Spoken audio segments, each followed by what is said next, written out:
அத்தியாயம் 14. வசுந்தரா பிறந்ததிலிருந்து அவளை கவனிக்கவே சீதாவிற்கு நேரம் சரியாக இருந்தது. சீதாவைப் போலவே இருந்தாலும் ஷேக்கரின் ஜாடையும் சிறிது இருந்ததை சுந்தர் அறிந்தபோது அவன் மிகவும் சந்தோஷம் அடைந்தான். அவளை தலையில் தூக்கி வைத்து கொண்டாடினான். வசுந்தரா அவனது உலகமாகவே போனாள் என்று கூறினால் அது மிகையாகாது. அதே சமயம் சீதா தன் நண்பனின் மனைவி என்பதால் அவளை நன்றாக பார்த்து கொள்ள வேண்டியது தன் கடமை என்று எண்ணி அதை செயலிலும் செய்து வந்தான். சீதாவிற்கு தான் தன் வாழ்க்கையை பற்றி சிறிதும் யோசிக்காமல் தன்னையும் வசுவையும் கவனிப்பது ஒன்றுதான் தன் வேலை என்று இருக்கும் சுந்தரை பார்க்கும் போதெல்லாம் துக்கம் தொண்டையை அடைக்கும். ஆனால் வாழ்க்கை என்னும் வண்டியை ஓட்டிக்கொண்டு போக வேண்டுமே. அதனால் சுந்தரிடம் வருமானம் சிறிது அதிகரிப்பதற்காக மக்கள் அன்றாடம் உபயோகிக்கும் பொருட்களை வாங்கி விற்பதற்கான ஒரு ஏஜென்சி மாதிரி ஆரம்பிக்க யோசனை கூறினாள். யோசனை நன்றாக இருக்கவே சுந்தரும் ஓய்வு நேரத்திலும் விடுமுறை நாட்களிலும் சீதா கூறிய மாதிரி ஏஜென்சி வேலையை செய்ய ஆரம்பித்தான். முயற்சி செய்து பார்க்கலாமே என்று ஆரம்பித்ததுதான் அந்த வேலை. அந்த ஊரிலும் அப்படி ஒன்று இல்லாததனால் அது நல்ல பலனை அளித்தது. சிறுக சிறுக லாபம் கிடைக்க ஆரம்பித்தது. அது அவனுக்கு ஒரு ஊக்கத்தை அளித்தது. முதலில் பலன் எப்படி இருக்குமோ என்று சிறிய அளவில் ஆரம்பித்தான். ஓரளவிற்கு லாபம் வரவே அந்த புதிய முயற்சியில் முதலீடு செய்வதற்கு தைரியம் வந்தது. அவனுக்கு உதவி செய்ய அவன் பெற்றோரிலிருந்து அவனுக்கு தெரிந்தவர்கள் அனைவரும் முன் வந்தனர். முதலீடு நிறைய செய்ததால் லாபமும் அதற்கேற்றாற்போல் வர ஆரம்பித்தது. சுந்தரின் சந்தோஷத்திற்கு அளவே இல்லாமல் போனது. வசு பிறந்தது தனக்கு நல்ல அதிர்ஷ்டத்தை அளிப்பதாக உணர்ந்தான். அதனால் சீதாவையும் வசுவையும் தனது அதிர்ஷ்ட தேவதைகளாகவே எண்ணினான். சிறிதாக ஆரம்பித்த ஏஜென்சி நன்கு வளர்ந்து நல்ல லாபத்தை கொடுக்கவே ஒரு டிபார்ட்மெண்டல் ஸ்டோர் வைக்கலாமே என்ற யோசனை பிறந்தது. அவனுக்கு வேண்டியவர்கள் அனைவரும் அதை ஆதரிக்கவும் யோசனை செயலாகி சுந்தர் ஒரு பெரிய கடைக்கு உரிமையாளன் ஆனான். இவ்வாறு குறுகிய காலகட்டத்திற்குள் சுந்தருக்கு தொட்டதெல்லாம் துலங்கி வருவது துளசியால் பொறுக்க முடியவில்லை. பொறாமை அவளை தின்றது. ஏதாவது ஒரு சாக்கு வைத்துக்கொண்டு அடிக்கடி இங்கு வர ஆரம்பித்தாள். அழகான சீதாவும் வசுவும் பண வரத்தினால் இன்னும் கொஞ்சம் செழிப்பாக தெரியவும் துளசிக்கு இன்னும் வயிற்றெரிச்சலாக இருந்தது. வரும்போதெல்லாம் சீதாவை ஏதாவது கூறி அவள் மனதை நோகடித்தாள். ஆனாலும் சீதா எதற்கும் வாய் திறப்பதில்லை. அவளை பொறுத்தவரை சுந்தர் கடவுளுக்கு சமமானவன். அப்பேற்பட்டவனின் தங்கை தன் மனம் நோகவே ஏதாவது கூறினாலும் அதை பொருட்படுத்தக்கூடாது என்பதில் உறுதியாக இருந்தாள். அது இன்னும் துளசிக்கு சாதகமாக போயிற்று. தான் என்ன சொன்னாலும் அவள் அதை சுந்தரிடம் முறையிடுவதில்லை என்பது அவளுக்கு தைரியத்தை அளித்தது. தாய் ஒரு பக்கம் இப்படி செய்தாள் என்றால் மகன் சிவா எப்பொழுது பார்த்தாலும் வசுவை சீண்டி சண்டை போட்டு அவளை அழவிடுவான். அதைத்தான் சீதாவால் தாங்கிக் கொள்ள முடியவில்லை. இதை துளசியிடமோ சுந்தரிடமோ அவளால் கண்டிப்பாக சொல்ல முடியாது. சுந்தருக்கு தெரிந்தால் கோபத்தில் சிவாவை அடித்தாலும் அடித்து விடுவான். அதனால் எப்பொழுது அவர்கள் வந்தாலும் வசுவை தூக்கி வைத்தபடியே இருப்பது ஒன்றுதான் அவளால் முடிந்தது. இவ்வாறு இருக்கையில் ஒரு நாள் சீதாவும் சுந்தரும் அவர்கள் அறையில் தனியாக பேசிக்கொண்டிருந்ததை துளசி ஒட்டு கேட்டாள். தனியாக இருக்கும்போது சுந்தர் சீதாவை மரியாதையாக அழைப்பது வழக்கம். அன்றும் அப்படி பேசிக்கொண்டிருந்தான். ஏங்க சீதா, நம்ம வசுவை பார்த்தீங்களா? முதலில் உங்களை மாதிரி தான் இருந்தா, இப்போ பார்த்தீங்களா? வளர வளர வளர அச்சு அசல் ஷேக்கர் மாதிரியே இருக்கா இல்ல? ஷேக்கரை நினைவூட்டி அவன் பேசியதும் சீதாவால் கட்டுப்படுத்த முடியவில்லை. கண்களில் கண்ணீர் தழும்பியது. அதை பார்த்ததும் சுந்தருக்கு மிகவும் வருத்தமாக போயிற்று. அவள் கொஞ்சம் தனியாக இருக்கட்டும் என்று மெதுவாக வெளியே வந்தான். வாசலில் துளசி நின்று கொண்டிருப்பதை பார்த்து திடுக்கிட்டான். இவள் எதையாவது கேட்டிருப்பாளோ என்று சந்தேகமாக இருந்தது. துளசிக்கும் சந்தேகம்தான், இவர்கள் இருவரும் உண்மையிலேயே கணவன் மனைவிதானா என்று. சுந்தர் தனியாக இருக்கும்போது ஜாடை மாடையாக கேட்டாள். சுந்தருக்கு புரிந்துவிட்டது, இன்று பேசியதை கேட்டிருக்கிறாள் என்று. ஆனால் என்னத்தை சொல்வது? அவள் கேட்ட போதெல்லாம் எதையாவது கூறி மழுப்பினான். துளசியும் விடவில்லை. நேரிடையாகவே துருவி துருவி கேட்டாள். அதற்கும் சுந்தர் மசியவில்லை. இவனை எப்படியாவது மடக்கியே தீர்வது என்ற முடிவுடன் அவள் கேட்பதற்கு உண்மையை சொல்லவில்லை என்றால் தான் யூகித்து வைத்திருப்பதை பெற்றோரிடம் கூறிவிடுவதாக மிரட்ட ஆரம்பித்தாள். இதற்குத்தான் என்ன செய்வது என்று புரியவில்லை சுந்தருக்கு. தங்கை தானே கேட்கிறாள், அதில் என்ன இருக்கிறது? உண்மையை தெரிந்து கொண்டால் கண்டிப்பாக பெற்றோரிடம் சொல்ல மாட்டாள். மேலும் அவளும் ஷேக்கருடன் சிறுவயதிலிருந்தே பழகி இருக்கிறாளே, அவனும் இவளுக்கு அண்ணன் மாதிரி தானே என்று யோசித்து துளசியின் சுயரூபம் புரியாமல் அதனால் என்ன நேரப்போகிறது என்பதை சிறிதும் யோசிக்காமல் உண்மை அனைத்தையும் அவளிடம் உரைத்தான். ஏற்கனவே சீதாவை அவளுக்கு பிடிக்காது. இப்பொழுது அவளை அடியோடு வெறுத்தாள். 15. தான் மனமாற நேசித்த சேகர் இவளை விரும்பியிருக்கிறான். விரும்பியதோடு இல்லாமல் கல்யாணமும் செய்து கொண்டிருக்கிறான் என்பதை நினைக்க நினைக்க துளசிக்கு ஆறவே இல்லை. சேகரைத்தான் வளைத்து போட்டாள் என்றால் அவன் போன பிறகு அண்ணன் சுந்தரையும் அல்லவா மடக்கி இருக்கிறாள். அவன் சம்பாதிப்பதை சந்தோஷமாக அனுபவித்துக் கொண்டிருக்கிறாள் என்றால் நாளை தன் பெற்றோரின் சொத்துமல்லவா கிடைக்கும் என்று எண்ணி எண்ணி மாய்ந்து போனவள் இவளை சும்மா விடக்கூடாது என்று கருவினாள். முன்பெல்லாம் மாதம் ஒரு முறை வந்து கொண்டிருந்த துளசி விஷயம் அறிந்ததும் பையனையும் அழைத்து கொண்டு வந்து மாதக்கணக்கில் தங்க ஆரம்பித்தாள். அவளது ஊர் பக்கத்திலேயே இருப்பதால் பையனை இங்கே இருந்து கொண்டே பள்ளிக்கு அனுப்பினாள். மெல்ல மெல்ல கணவனையும் 3 வேளை உணவிற்கு இங்கேயே வரச் சொன்னாள். வசதி வாய்ப்பு நன்றாக பெருகி வர சுந்தருக்கு ஒரு நல்ல பெரிய வீடு கட்டி சீதாவையும் வசுவையும் அதில் குடிவைக்க வேண்டும் என்ற ஆசை வந்தது. இதை அறிந்த துளசி அடைந்த பொறாமைக்கு அளவே இல்லை. வீடு கட்டுவதற்கு அவள் கூறிய யோசனைகளை எல்லாம் சுந்தர் காது கொடுத்து கேட்டுக்கொள்ளவே இல்லை. ஒரு சிறிய செங்கல் வைப்பதிலிருந்து பெரிய பெரிய வேலைகள் வரை சீதாவின் விருப்பப்படிதான் நடந்தேறியது. அழகான அந்த வீட்டிற்கு வசுபவனம் என்று சுந்தர் பெயர் வைத்தான். சீதாவிற்கு கடவுள்தான் சுந்தர் உருவில் தன்னுடன் இருக்கிறார் என்றுதான் தோன்றியது. ஒரு நல்ல நாளில் புது வீட்டிற்கு குடிபெயர்ந்தனர். இதையெல்லாம் பார்த்த துளசி வேறு ஒரு உபாயம் செய்தாள்.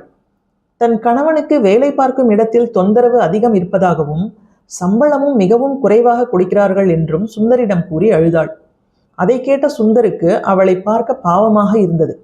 தன்னுடைய கடையிலேயே வந்து வேலையில் சேர்ந்து கொள்ளச் சொன்னான். துளசி எதிர்பார்த்ததும் அதைத்தானே. அடுத்து தாங்கள் மூவரும் நிரந்தரமாக இங்கேயே தங்குவதற்கான திட்டத்தை தீட்டினாள். சுந்தரிடம் சிவாவிற்கு இங்குதான் பிடித்திருக்கிறது என்றும் தன் வீட்டிற்கு கூட்டிச் சென்றால் வர மறுக்கிறான் என்றும் அவனை இங்கேயே விட்டு செல்லவும் அனுமதி கேட்டாள். சுந்தருக்கு அவள் கூறியதை கேட்டு யோசிப்பதற்கெல்லாம் நேரமில்லை. மேலும் அவள் ஒன்றொன்றாக கூறும் குறைகளை கேட்பதற்கு பொறுமையும் இல்லை. உடனே எல்லோரையும் இங்கேயே இருந்துவிடும்படி கூறிவிட்டு வேலையை கவனிக்கச் சென்றான். தன்னுடைய 2 திட்டங்களையும் நல்லபடியாக நிறைவேற்றியதில் துளசிக்கு மகிழ்ச்சியோ மகிழ்ச்சி. சீதாவையும் வசுவையும் அதிகாரம் பண்ணிக்கொண்டு சந்தோஷமாக இருக்கலானாள். வசுவிற்கோ அவளை பார்த்தாலே வெறுப்பாக இருந்தது. அதுவும் சுந்தர் இல்லாத தருணங்களில் மிரட்டுவது, அவன் வீட்டில் இருக்கும் சமயங்களில் கொஞ்சுவது என்ற துளசியின் செய்கையை வசு அறவே வெறுத்தாள். அதுவும் சிவாவை கண்டாலே அவளுக்கு ஆலகால விஷமாக இருந்தது. இந்நிலையில் சுந்தரின் தந்தைக்கு ஹார்ட் அட்டாக் என்று ஆஸ்பத்திரியில் சேர்க்கப்பட்டார். வந்திருப்பது மேசிவ் அட்டாக் என்பதால் இன்னொரு முறை வந்தால் சொல்வதற்கில்லை என்று டாக்டர் கூறினார். அது உண்மைதான். அடுத்த 2 நாட்களிலேயே இன்னொரு முறை ஹார்ட் அட்டாக் வந்து உடனே இறந்து போனார். இது எல்லோருக்கும் மிகவும் அதிர்ச்சியை அளித்தது. சுந்தரின் தாயாரால் இதை ஏற்றுக்கொள்ளவே இயலவில்லை. இருவரும் மனமொத்த ஆதர்ஷ தம்பதியராய் இத்தனை வருடம் வாழ்ந்து வந்தனர். கணவரது பிரிவு அவரை புரட்டி போட்டது. சுந்தர்தான் பலவிதமான சமாதான வார்த்தைகள் கூறி தேற்றி வந்தான். தன்னுடன் வந்து இருக்குமாறு எத்தனை முறை சீதாவும் சுந்தரும் கூறியும் அவர் செவி மடுக்கவில்லை. கணவருடன் வாழ்ந்த வீட்டில்தான் இருப்பேன் என்று பிடிவாதமாக அங்கேயே இருந்தார். சுந்தர்தான் தினமும் ஒரு முறை சென்று தாயாரை பார்த்து வந்தான். ஆனால் இதெல்லாம் ஒரு 4 மாதத்திற்குத்தான். அம்மாவும் திடீரென்று ஒரு நாள் காரணமின்றி இறந்து போனார். அப்பா போன துக்கமே அம்மாவை இத்தனை நாட்கள் அணு அணுவாக சாகடித்து இப்பொழுது மொத்தமாக சாகடித்து விட்டது என்பது சுந்தருக்கு நன்றாக புரிந்தது. பெற்றோர் இருவரும் இப்படி குறுகிய இடைவெளியில் இறந்தது சுந்தரை உலுக்கிவிட்டது. சீதாவும் வசுவும் தான் சுந்தரை தேற்றினர். இவர்கள் இருவரும் இல்லையெனில் நான் எப்படி இதை தாங்கியிருப்பேன் என்று தொடர்ந்து எண்ணினான். அதனால் அவர்கள் மீது இருந்த பாசம் அதிகரித்தது. தாயின் காரியங்கள் எல்லாம் முடிந்து சுந்தர் இயல்பு வாழ்க்கைக்கு திரும்பினான். வேலை பளுவில் மூழ்கி போனான். துளசிக்கோ தந்தை தாய் மறைவை விட அவர்கள் வைத்துவிட்டு சென்ற சொத்தை பற்றி தான் மிகவும் கவலையாக இருந்தது. ஆனால் சுந்தருக்கு அதை பற்றியெல்லாம் சிறிதும் கவலை இல்லை. துளசியே அத்தனையும் நானே எடுத்துக்கொள்ளட்டுமா என்று கேட்டிருந்தால் கூட தாராளமாக எடுத்துக்கொள் என்றுதான் கூறியிருப்பான். ஆனால் துளசிதான் தப்பு கணக்கு போட்டாள். சுந்தரிடம் நேரடியாக கேட்டால் தப்பாக நினைத்து கொள்வான் என்று எண்ணி மெதுவாக சீதாவை சீண்டினாள். சுந்தர் வீட்டில் இல்லாத சமயத்தில் அவளை அழைத்து தாறுமாறாக பேசினாள். இவ்வளவு நாளா உன்னை என்னவோ நினைச்சுக்கிட்டு இருந்தேன். ஆனா இப்பதான் தெரியுது, நான் உயிருக்கு உயிரா நேசிச்ச சேகரை நீ வளைச்சு போட்ட. அப்படியாவது அவன் கூட வாழ்ந்தியா? அவனை மேலோகத்துக்கே அனுப்பிச்சிட்ட. அது எப்படி அடுத்த திட்டத்தை கச்சிதமா தீட்டி எங்க அண்ணனையும் உன் பக்கம் இழுத்துக்கிட்ட? பலே கைகாரிடி நீ. தரங்கெட்டவங்க தான் இப்படியெல்லாம் வேலையெல்லாம் செய்வாங்க. எங்க அண்ணன் என்ன தப்பு செஞ்சாரு? அவர் வாழ்க்கையை இப்படி பாலைவனமாக்கிட்டியே. என்ன திரு திருன்னு முழிக்கிற? இதெல்லாம் எனக்கு எப்படி தெரியும்னு பார்க்குறியா? எங்கள் அண்ணன் தான் சொன்னார். அவர் எங்கே உடனே சொன்னார்? நான் தான் சந்தேகப்பட்டு அப்பா அம்மா கிட்ட சொல்வேன்னு சொன்னேன். அதான் சொன்னார். யார்கிட்டையும் சொல்லக்கூடாதுன்னு தான் சொன்னார். எனக்கு தான் மனசே ஆறலை, அதான் கேட்குறேன். நடந்தது நடந்து போச்சு, அதையெல்லாம் நான் ஒன்றும் பெருசுப்படுத்தலை. நீ இப்போ என்ன பண்ணுற? எங்கள் அண்ணன்கிட்ட நீ தான் எடுத்து சொல்லி எங்கள் அப்பா அம்மா சொத்தை எல்லாம் என் பேருக்கு மாற்றணும். நீ சொன்னாதான் விஷத்தை கூட திம்பாரே. அடடா, சொத்தெல்லாம் போயிடுமேன்னு பயப்படுறியா? பயப்படாதே, எல்லாம் உனக்கே திரும்பி வரும். எப்படின்னு கேட்குறியா? சிவாவுக்கும் வசுவுக்கும் கல்யாணத்தை பண்ணிட்டா சொத்து எல்லாம் வசுவுக்கு தானே என்று மழையை போல் பொழிந்து சீதாவின் தலையில் இடியை தூக்கி போட்டாள். அத்தியாயம் 16. இதையெல்லாம் கேட்ட சீதாவிற்கு பூமி அப்படியே பிளந்து தன்னை விழுங்கி விடாதா என்று தோன்றியது. திக்பிரமை பிடித்து அப்படியே நின்று கொண்டிருந்தாள். தனக்கும் சுந்தருக்கும் மட்டும் தெரிந்த உண்மை இப்படி அம்பலப்படுத்தப்பட்டதே என்று அவள் மனம் அழுதது. இவ்வளவு வசைப்பாடி விட்டு எதுவுமே நடக்காத மாதிரி ஹாலில் வசுவிற்காக என்று வாங்கி மாட்டியிருந்த ஊஞ்சலில் அமர்ந்து ஒரு கிண்ணம் நிறைய பலகாரத்தை வேட்டையாடி கொண்டிருந்தாள் துளசி. அதிர்ச்சியினால் வாயடைத்து போய் அங்கேயே நின்று கொண்டிருந்த சீதாவை சிறிதும் கண்டு கொள்ளவில்லை. தன்னை பற்றி துளசி வாய்க்கு வந்தவாறு தூற்றியதை பற்றி சீதா சிறிதும் வருத்தப்படவில்லை. வசுவை சிவாவிற்கு கட்டி வைக்க வேண்டும் என்ற எண்ணம் கொண்டிருந்ததைத்தான் கொஞ்சமும் தாங்க முடியவில்லை. இப்பொழுது வசு சிறுமிதான். ஆனால் அந்த எண்ணம் அவள் வளர்ந்த பிறகு செயலாக்கப்பட்டு விட்டால் துளசி கண்டிப்பாக சுந்தரை சம்மதிக்க வைத்து விடுவாள். என் கண்மணி எதற்குமே லாயக்கில்லாத ஒருவனை கட்டிக்கொண்டு வாழ்க்கை முழுதும் துயரப்பட வேண்டுமா என்று நினைத்தவளுக்கு நெஞ்சை ஏதோ அழுத்துவது போல இருந்தது. சமையலறைக்கு சென்று ஒரு வாய் தண்ணீர் குடித்தாள். கோயிலுக்கு சென்றாலாவது மனச்சுமை குறையும் என்று பக்கத்தில் உள்ள அம்மன் கோயிலுக்கு கிளம்பினாள். அம்மன் முன் நின்று தாரை தாரையாக கண்ணீர் வடித்தாள். மனம் ஏதோ லேசான மாதிரி இருந்தது. வசுந்தராவை பற்றி நினைத்ததும் தொண்டையில் ஏதோ அடைப்பது போல இருந்தது. பிரகாரத்தில் சென்று அமரப்போனவள் பூமி அப்படியே சுழல்வது போல உணர்ந்து அப்படியே மயங்கி சாய்ந்தாள். அங்கிருந்த அவளை தெரிந்த சிலர் ஓடி வந்து அவளுக்கு முதலுதவி செய்ய தலைப்பட்டனர்.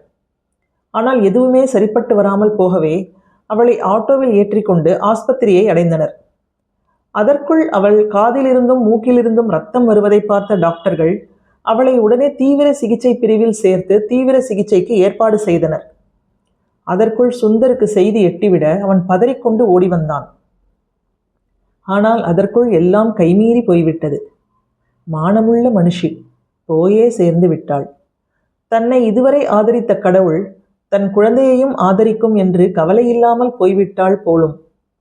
சுந்தர் என்ன நடக்கிறது என்று தெரிந்து கொள்வதற்கு முன் டாக்டரே அவளுக்கு ஏதோ ஒரு காரணத்தினால் இரத்த அழுத்தம் அதிகமாகி மூளை நரம்புகளை பாதித்து விட்டது, அதனால் காப்பாற்ற முடியாமல் போயிற்று என்று கூறினார். சுந்தரால் இதை நம்பவே முடியவில்லை. அப்படியே இடிந்து போய்விட்டான். நண்பனுடைய மறைவுக்கு பின் வசுவும் சீதாவும் தான் அவனுடைய உலகமாக இருந்தார்கள். இப்பொழுது சீதாவும் போய்விட்டாள். ஐயோ, வசுவிற்கு நான் என்ன சொல்வேன்? இந்த இடியை நான் எப்படி தாங்குவேன்? வரிசையாக ஒருவராக ஏன் என்னை விட்டு பிரிந்து செல்கிறார்கள்? அந்த அளவிற்கு நான் செய்த பாவம்தான் என்ன? சுந்தரால் நினைத்து நினைத்து மாளவில்லை. என்ன அழுதாலும் புலம்பினாலும் நிஜம் பொய்யாகுமா?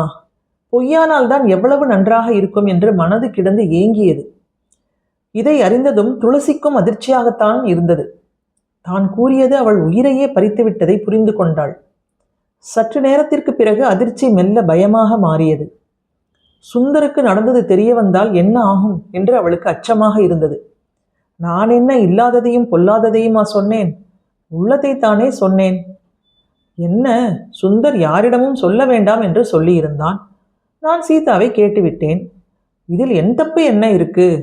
அவளுக்கு உடம்புல ஏதோ கோளாறு, அதான் டாக்டராலேயே காப்பாற்ற முடியல. இதுக்கு நான் என்ன பண்ண முடியும் என்று பலவிதமான சமாதானங்கள் தனக்குத்தானே கூறிக்கொண்டாலும் அவள் உள்மனது நீதாண்டி கொலைகாரி, அவளை வார்த்தையாலேயே கொன்னுட்டு ஏடி என்று சாடியதை அவளால் ஒன்றும் செய்ய இயலவில்லை. அண்ணனுக்கு தெரியாமல் நடந்து கொள்ள வேண்டும் என்று சீதாவின் காரியங்கள் முடியும் வரை பசுவை கண்ணுக்குள் வைத்து பார்த்து கொண்டாள். சுந்தரிடமும் சமாதான வார்த்தைகளை கூறி அவனுக்கு ஆறுதலாக இருக்க முயன்றாள். சுந்தர் எவ்வளவு முயன்றும் சீதாவின் தாயை போன் மூலமாகவோ கடிதம் மூலமாகவோ தொடர்பு கொள்ள இயலவில்லை. காரியங்கள் முடிந்த பிறகு நேரே அந்த ஊருக்கு சென்று சீதாவின் வீட்டிற்கு சென்றான். அங்கு வீடு பூட்டி இருக்கவே அக்கம் பக்கத்தில் விசாரித்த போது சீதாவின் தாயார் வீட்டை விற்றுவிட்டு உறவினர்கள் இருக்கும் தமிழ்நாட்டுக்கு சென்று விட்டதாக அறிந்தான். அதன் பிறகு அவனால் அவர்களை சந்திக்க இயலவில்லை.